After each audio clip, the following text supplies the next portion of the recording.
And so it was at that point that we started this whole journey of figuring out what it is we could do in life to be more consistent, to grab the principle of consistency and apply it in our lives. Oftentimes, or actually most of the time, it's introduced when you introduce a physical activity, right? Or an athletic event or something like that, where you have winning streaks. So the act of streaking, in our definition, is the act of setting up winning streaks in your life to be successful at whatever you choose to do consistently every day. Welcome to the Kindness Factor podcast, sharing life-changing personal stories of the transformational impact of deep kindness. Hosted by Dr. Elia, the happiness doctor. And Randy McNeely, Captain Kindman. Good morning, my friends. Welcome to another episode of the Kindness Factor podcast. I'm one of your co-hosts, Randy McNeely, Captain Kindman. On this podcast, we share transformative stories of kindness, because kindness delivers the love that reaches hearts and changes lives.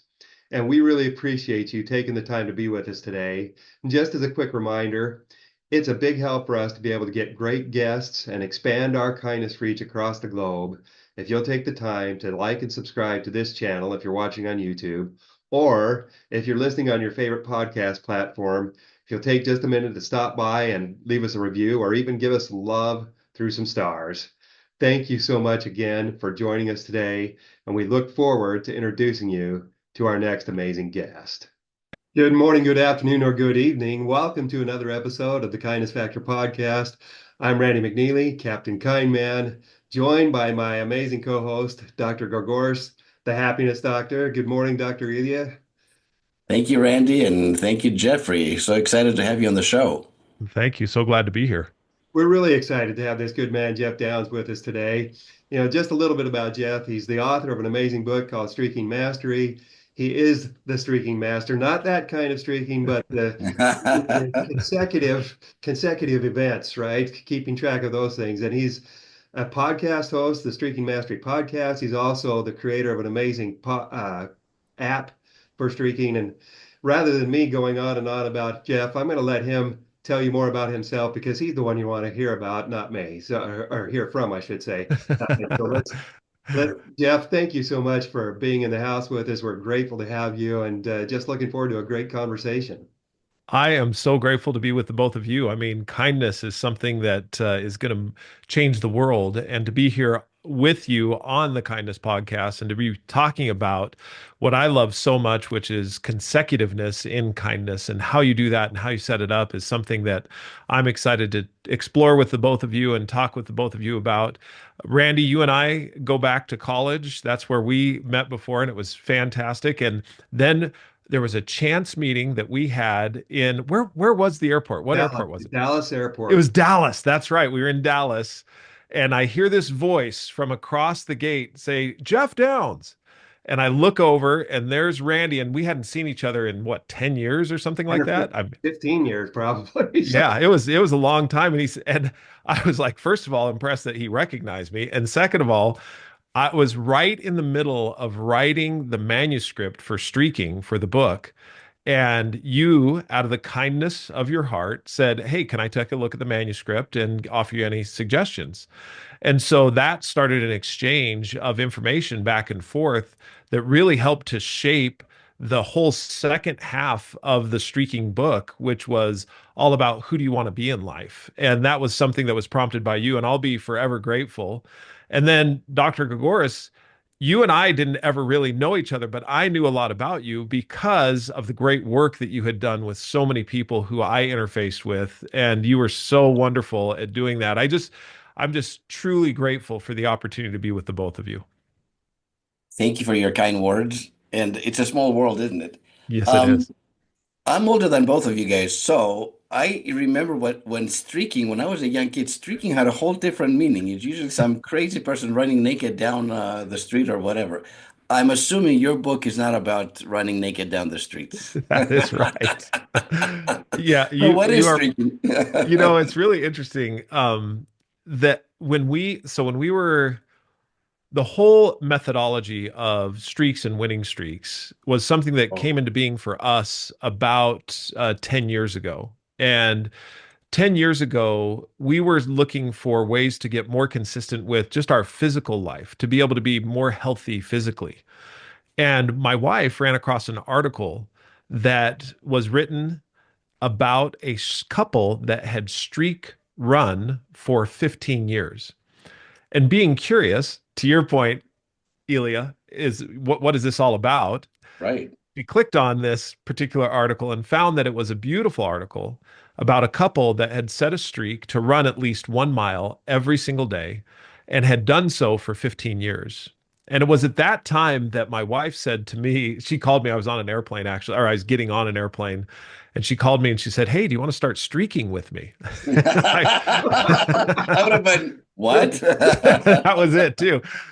And so it was at Oh, that point that we started this whole journey of figuring out what it is we could do in life to be more consistent, to grab the principle of consistency and apply it in our lives.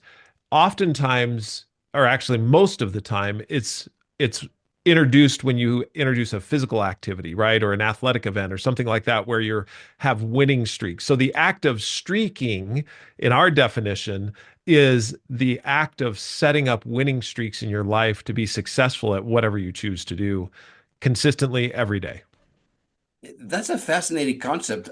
So Randy and I, we've never really talked about what does streaking in kindness mean? Like, or how does that, like physically, or how does that work? And how can we make that be part of our everyday life? Like that Yeah. kind of consistency where you create a 15-year, let's say, kindness streak. Yes. Oh, that see now this is my favorite thing. Randy, did you have a thought? what was I going to Mm. say? If you're looking for opportunities to be kind every day, you think about it. Every day you can do at least one thing. I've probably got a streak of at least 10 years going right now on doing Yeah. something kind every day. Every single day. But I want to hear, let's hear more about how the master of streaking would see that manifesting as far as kindness goes. So to answer that question, I'm going to give you a little bit of methodology, and then we'll go into the question of how to set up a kindness streak because I think it's quite fascinating. So a little bit of methodology. So when my wife and I started on this streak of run or walk at least 1 mile 6 days a week, that's what we had and that's been going now for 9 years. One of the things that we started to ask ourselves is, what is it about this streak that's working for us? Why are we able to do this? What is it that makes it possible? And so we started to really delve into what are the principles of consistency, of being able to do something every day. And the first thing that we found is that in order to set up a successful winning streak, and this is going to be counterintuitive to what everyone tells anyone to do when they're striving to improve their life, set up the laughably small activity to do every day. It is so simple that there's no reason not to do it. So for my wife and I, when we set up this streak of run or walk at least 1 mile every day, well, we had been runners for a long time. So for us, running or walking a mile every day was laughably simple. And it was something that we could do really without a whole bunch of thought behind it. It was like, you know what, we can just do this. And that particular principle started to apply to other areas because here's one other thing as far as methodology is concerned. What we recognized as well is that if you could set up a physical streak, you could also set up a streak in any area of your life, your spiritual life, your social life, your family life, your professional life, wherever it was, whatever role that you had, you could set up a streak. And if you followed the principle or the laws of streaking, which are one, to make it laughably simple, two, to record that you actually did it, and three, to share it with someone. Those are the three laws of streaking that you could now set up something that you could have in your life all the time. Just like what you guys do with the Kindness podcast. You're highly consistent with it. You have it, at least one time a week. You're talking about consistency in a way that people can follow along and be able to experience and get more information on. So with streaking and with those laws in place, we then started to really work toward what it is we want to do, who we want to be. So this is the area where Randy comes in so well. He challenged us to say, are you streaking for streaking's sake? Or are you doing it for a greater, grander reason? In other words, are you just doing the activities to do the activities, or is there something else? And this set us on a whole path of recognizing that in order to become the people we want to be, we're doing activities in order to be that person. But we need to define or really intentionally and deliberately call out, who do we want to be? And so I started to look at that, and that became the formation of a B statement. This is who I want to be. And one of my B statements is I want to be a kind and compassionate friend and neighbor. And that B statement right there then leads to, okay, so what streaks am I going to incorporate in order to be a kind and compassionate neighbor? And so one of those streaks, and a streak that I have, which is to be grateful at least one time every day, to express gratitude one time every day to someone else, to a family member, to myself, whatever it is to say that I am thankful or grateful for whatever particular person at least one time every day. And so I intentionally and deliberately, and I have it in the app, the My Streaks app is what Randy referred to, look at that and say, okay, what am I going to do to be grateful today? How am I going to show that kindness and that compassion? And then I go about doing it. And it can be the smallest of things. I've sent little tiny texts to people thanking them for a contribution or for what they've done for me in my life. Or I've sent to my boys, here's a very simple one. Thank you for taking the trash out. It was, it's that simple that we can make on a regular basis. And what that then does is help us to set our mind to being intentional and deliberate about kindness. You make it sound like streaking is actually pretty easy. It is actually, if you do it, it's pretty simple. And Randy, he's right. You and I have been doing the podcast now for 2 or 3 years, and we've been very consistent. So you and I, my friend, have been streaking apparently together. Yeah. Yes, you have. Hello. Oh. Yeah, okay. So, Jeff, I love the choice of words that you put out there. Intentional and deliberate. Because that's what it's been.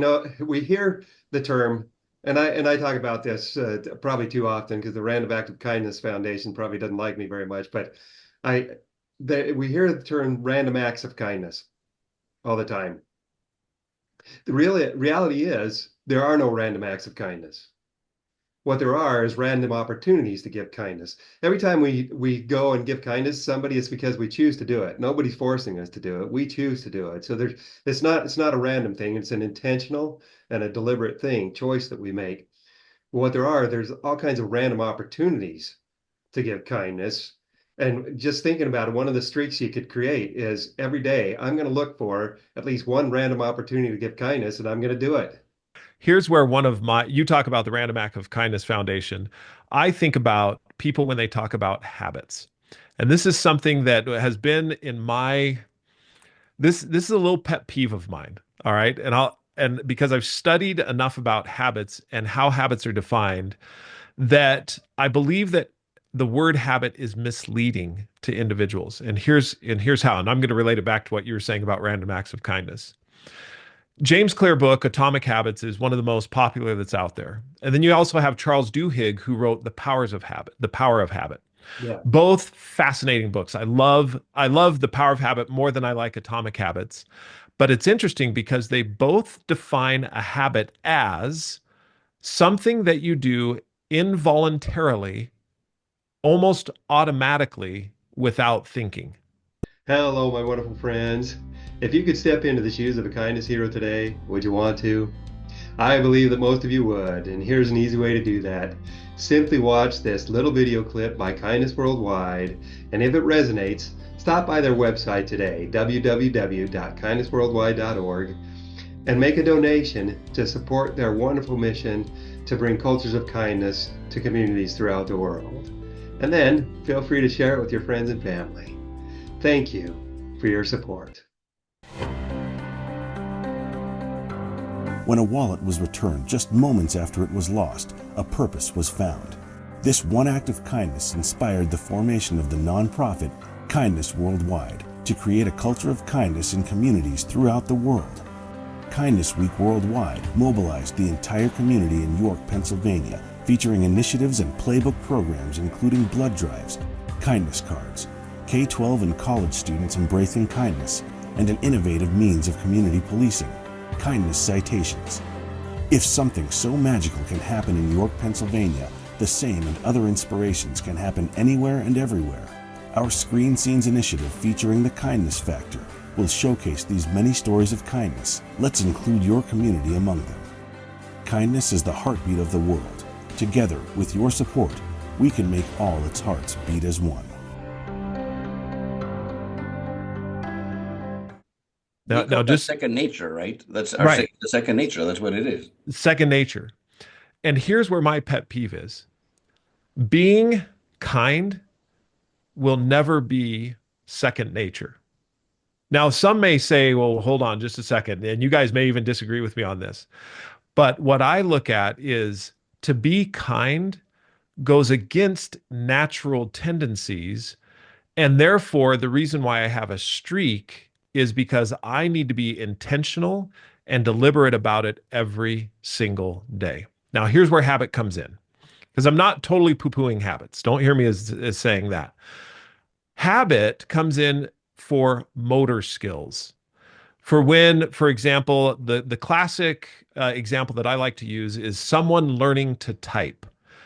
When they're learning to type on a keyboard, whether it be two fingers or five, or four fingers and a thumb, they are having to exercise brain power to know where their fingers hit the keys until it comes to the place where the neural pathways are connected and it moves to the basal ganglia where it becomes automatic. The motor skill, I no longer have to think about where my fingers are hitting the keys. I don't have to spend a lot of brain power there.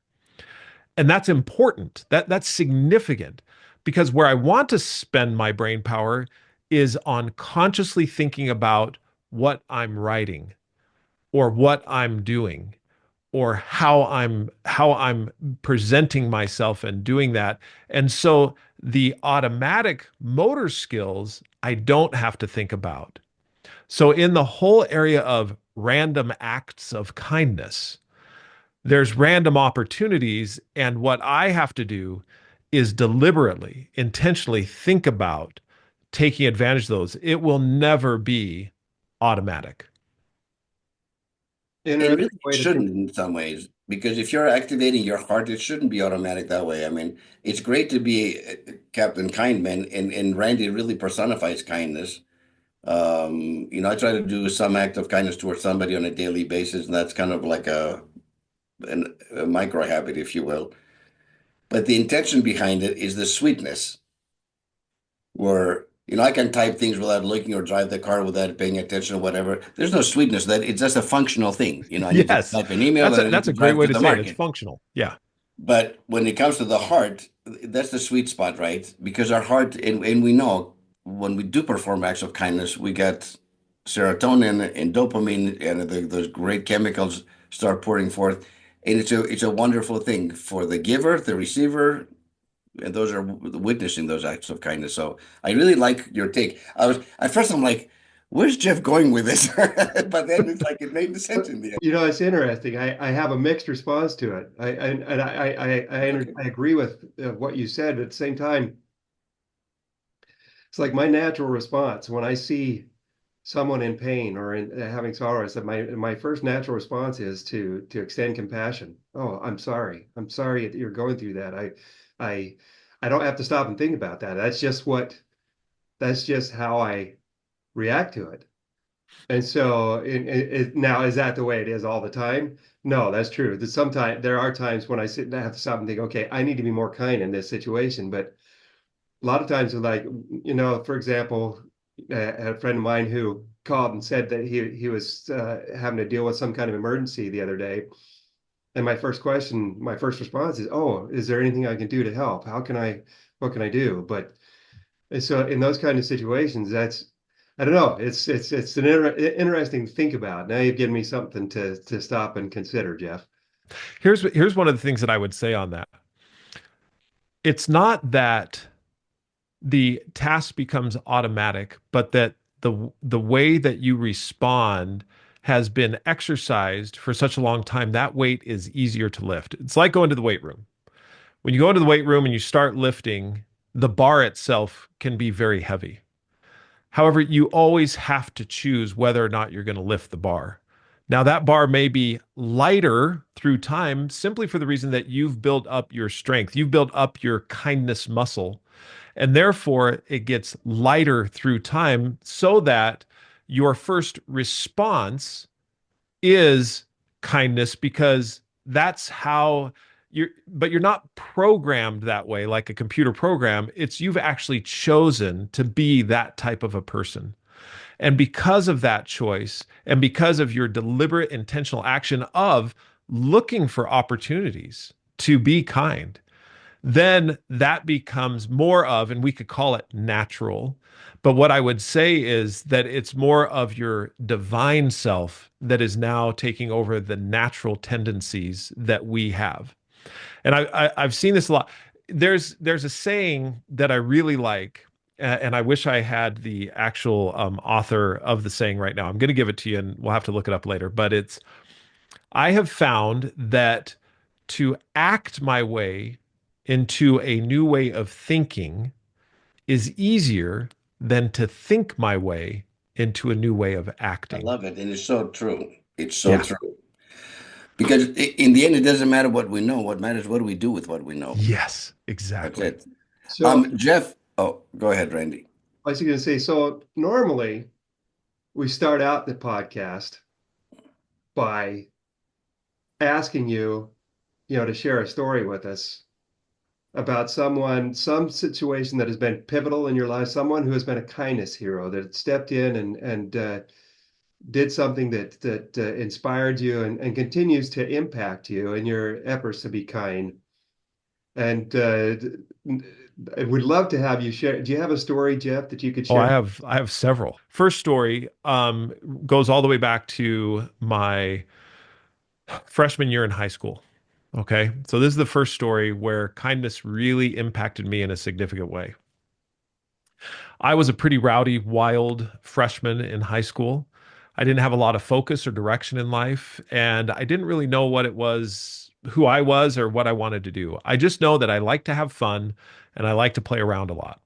That makes a I lot was of sense invited. now that your book is called Streaking. Now it Yes, all makes it sense now, all Jeff. comes together. Now we know. Now we know that. That's exactly right. So my friend asked me if I'd like to join the marching band. I said I didn't have anything better to do, so I said sure, why not? One of the what they needed me for was I happen to be tall. You can't tell on video, but I'm 6'5" and I'm about 200 pounds, and so I'm a tall, pretty big person. And so they said, "Here, you're tall, you're a big person. Carry the biggest bass drum." I'm like, okay, that's what I'll do. So I started carrying the biggest bass drum. Well, band became this place where I could really show off and have a lot of fun and really distract everyone from what it was that we were supposed to be doing there. I became a real pain to our teachers and our instructors. And I became one of those individuals that they hated to see come on the field. Well, there was after one particular practice that I had been particularly awful and distracting pretty much everyone around me from what it was we needed to do and accomplish because our band director had in his mind that we could be a state championship marching band. And I had in my mind, well, we can have as much fun as possible and it really doesn't matter. Well, there was one instructor, his name was Tom Anderson. And after this particularly after this particular practice where I was quite wild and rowdy, he came up and I had the biggest bass drum on. He came up and he put his arm around me. And he said to me, Jeff, he said, you have so much enthusiasm and energy that I really appreciate. And if you could learn to focus that, there's nothing that could stop you from accomplishing anything you want to do. What a wonderful gift he gave you. It was the hugest gift I've ever gotten in my life at that moment. And I've obviously thought back on it. But his kindness was seeing past what I was doing and recognizing who I could become and taking the moment to say, your energy and listen to the words that he used. He didn't say you're being rowdy, you're crazy, you're full, you're full Just of talking to distraction. anybody. Yeah, it wasn't anything. There were no unkind words. It was, you have so much energy and so much enthusiasm that if you focus it, you can accomplish anything you want to in life. But he chose to say those things to you. He chose to Yes. see you in that light because he Yeah. also could have said, you know what? I love your energy, but dude, you're way too distracting to the rest of us, so you're banished. That's also Yes. that was a possibility. He didn't do Yeah. that though. Yeah. But He didn't. you know what this makes me think of, Elia? Remember Joe Roberts and the Gus story? Joe Roberts, shared with us about how Gus saw the good in him and saw past the addict, the homeless guy, and saw, said, if you can get yourself together, you can do anything you want to do. Same kind of thing. Yeah. Jeff's teacher saw past the rowdy kid, the disruptor, and saw the possible, as Joe Roberts would say, he saw the possible in Jeff. And Yeah. Yeah, I think Tom Anderson realized that we're all made up of energy, and you are a highly energetic, entertaining, distracting young man. But if he's totally right, if you take that energy and you focus it, there's nothing you can't do. Yeah. Because a lot of people don't have your energy. Yeah. It's right. They have other skills or they have other strengths, but that's not one of them. So somebody that was born and has that kind of innate energy around, um, first of all, they're a lot of fun. Are you sure you're not a part Greek? Because I'm starting to think you're not related somehow. I do have Italian heritage out of Ah, Sicily. there you go. That would So explain it. yes, that's Okay, it. I will accept that. Yes, Italian. So Hey, yeah. just to put the cap on that story, 4 years later, I auditioned and was made the drum major of that band. And in my junior year, we won state. And in my senior year, we lost state by just a half a point. That was it. But it was that's the course of that. And it changed my life forever to today. And, I could tell three more stories on people that have kindly put their arm around me and said, if you focus that energy or if you take this in that direction, it helps you. And the kindness that people, in order to be that type of kind, I think have to be able to see past what you are on the outside, just like what you're describing, Randy, and see into your heart. And that's one of the reasons why I go back to a streak, which is that's really what the streak is there for me to do, is to see past who they are and into their heart and be kind in that regard. Because everyone who I have the opportunity to interact with, if I give them a chance and if I see to their heart, I'm going to see an amazing person, no matter what they look like on the outside. Now we're ready for your three truth bombs, pearls of wisdom. Let's go. One, two, three. All For right, one, everybody, two, three. listen Here's the up. three, Listen three, up, audience. three pearls of wisdom as far as kindness. One, set a kindness streak, and that streak can be something that is as simple as being grateful every day, looking for an opportunity of kindness every day. We have one person in the My Streaks app, and you can follow anyone in the My Streaks app that has 1,732 days of sending at least one thoughtful text every day. So that is powerful kindness. That's number one. Number two, look for people's heart, not for what you see on the outside, because their heart is valuable and there's treasures in there. And the third thing is listen to these two guys because they are fantastic at being able to communicate what kindness is all about. Thank you for your kindness and thank you for Thank you for your enthusiasm. Thank you for your storytelling, and thank you for uh, giving the audience the opportunity to look at streaking in a whole different light. So Yes. we appreciate that. Hey, where can our audience find you? Like, what's the best way to get a hold of you, or just to connect with you or to follow you?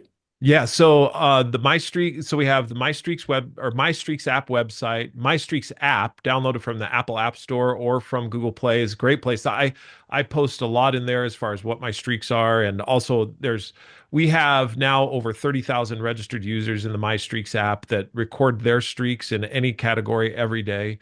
We also have the Streaking podcast where I interviewed Randy. This is, I think, what was it, a year and a half ago that we talked on It's this? been about 3 years ago now. Was it 3 years ago? Oh Yeah, my goodness. yeah, it's been a Time while. to come Time back to come on. I back. think we need to get both of you back on. Oh yeah, yeah. You Yeah. definitely need to have Dr. Gourgouris, man. He is the king of podcasts. He's very good. But Yeah. Jeff, we cannot express our appreciation deeply enough. Thank you so much for joining us today and for sharing such great information with our audience. Thank you to our audience. We thank you for taking the time to listen to this today. You know, you didn't have to jump on and listen, but you did, and we really appreciate it. We want to just leave you with a couple of reminders. Take a few minutes every day, and particularly today, take a few minutes after listening to this and stop and think, okay, and write down these things. What did I learn? How is it applicable to me? And what am I going to do about it? How am I going to put it into action? And I can promise you that if you'll do that, it'll make a difference. You can start a streak. Start a streak today. And we just take the time to do that, and it'll be a blessing to your life. And as you go forth in your day, remember that with kindness, every Everybody wins. thanks for joining us. Thank you. Thank you, Jeff. Thank you.